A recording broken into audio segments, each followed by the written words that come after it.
Hey guys, welcome back to my channel. So today's vlog is like literally a vlog. So number one, I'm on my phone.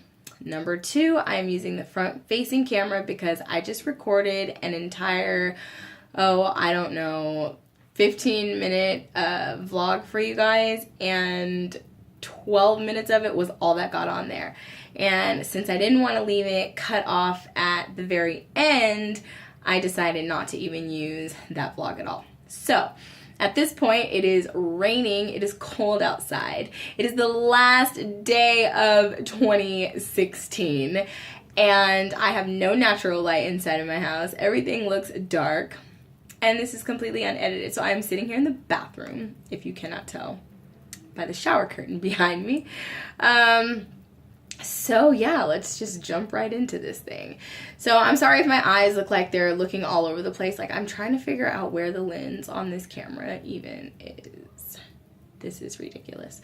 Anyways, you guys, so basically, I wanted to just do a little bit of reflecting on 2016 in today's video. And yeah, so over on Snapchat, I've basically been talking about just doing a 2016 reflections and talking about just different stuff about the year, and I've been having some conversations with some of you guys. So if you are not following me on Snapchat, don't forget to head over after this video. If you don't have Snapchat and you want it, download it in your app store and find me. It's being Addie Green, because I will be on Snapchat even after this video for the rest of the day, doing all kinds of journal prompts and amazing little conversations and answering a lot of questions. And I don't know, I might even read something out of my own journal for you guys. We'll see. That might be going a little too far. But anyways, guys, so basically, I just wanted to kind of reflect just a little bit, and I had a couple of different things that I said already in the first video that I recorded that didn't work, and it was basically just some of the things that I've learned in 2016, and so that's kind of where we'll go with this whole thing. So, first and foremost, if I had to choose an overall theme for 2016, for what 2016 was in my life, using one word, I think that one word would be growth. 2016 was definitely a year of growth for me. It was a year of learning. For those of you that are not aware, I am a fairly newlywed. I've been married for just over a year here, and there was a lot of growing in our home. There was a lot of things that we needed to sort of learn and put together so that our home functioned well, and a lot of that was on me because my husband works, and he works hard, and he works long hours, and I am at home all the time, and my life is so much different now. I've had 2 children in the last 2.5 years. My son is 2, and the baby is 5.5 months already. Can you guys believe she's 5.5 months already? 5.5 months already. And so really this year was all about growing, all about learning how to function in my home, all about, learning how to be a better mom, all about learning really all of these things that I had to do. And honestly, and this is one of the things that I've shared before when I used to teach dance and stuff, is basically just that, nobody really teaches you how to be a woman. Some of us are blessed to have women in our lives that we can shadow, and some of you are even blessed to have women or older mother-like figures in your life that told you and took the reins and showed you exactly what to do to run a home. But there's so many of us out there that, our mothers, they mothered us, and our grandmothers just grandmothered us, and nobody necessarily teaches you how to do things. So I learned a lot. 2016 was a learning year for me, you guys. Alrighty guys, so my little baby Cakes has woken up from her nap. But yeah, so basically just learning and growing. So growth. One of the things that I learned this year was that routines mean everything. Oh my gosh. establishing a routine, if you are a stay-at-home mom, if you are a work-at-home mom, if you are a mom of any kind, if you have a lot to do, like honestly, establishing a routine is probably one of the best things that you can do. Routines have saved my life.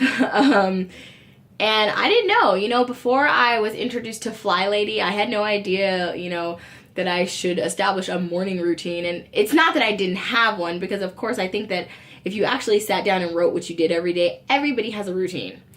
Everybody has habits. Everybody does things habitually each and every day. But I think that really sort of figuring out a morning routine and figuring out what is going to work for you and for your family, and so that you can make the most out of your so that you can make the most out of your day and be productive and feel productive. You know, I feel like sometimes I would get that syndrome of, you know, I have so much to do, and then half the day you love to spit up on the video. She is always puking on camera. Okay, sorry about that. But basically just setting up a routine that allows you to feel productive, you know, so that you're not running around feeling like you have so much to do and then at the end of the day saying, what did I get done today? And I'm pretty sure that I'm not the only person that happens to. Maybe I am. Another thing that I learned in 2016 is to take it easy on myself, you know? I think that so often I get so inspired by things sometimes that it's really easy for me to see a new idea or a new recipe or a new routine or anything and feel like, oh my goodness, I want to do it right now. I got to get it done right now. And stuff does not get done right now. Like, nothing gets done right now. Habits are hard to form, you know, they take work and they take a while. You know, you're not going to build a habit overnight. You're not going to build a routine overnight. No one builds rituals overnight. And honestly, like, no matter how inspired you are, you can't always get everything done. And you guys that follow me know that when I first had Penelope, like, the struggle was real. I was for real on the struggle bus trying to figure out how to maneuver my life now with these two little people plus my two older girls and a husband. And all I could do was really just take it one day at a time, and one day at a time has gotten me here to, like, the last day of 2016, moving into 2017. And it's okay now, you know? It's not as bad as I thought it was.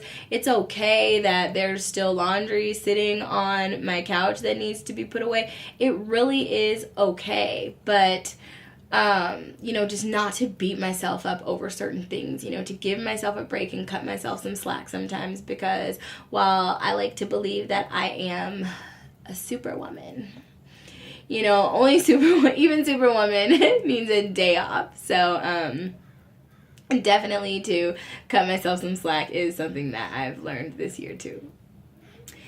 So, I was scrolling through Instagram and I noticed that a lot of people in the bullet journal community like to choose a word for the upcoming year.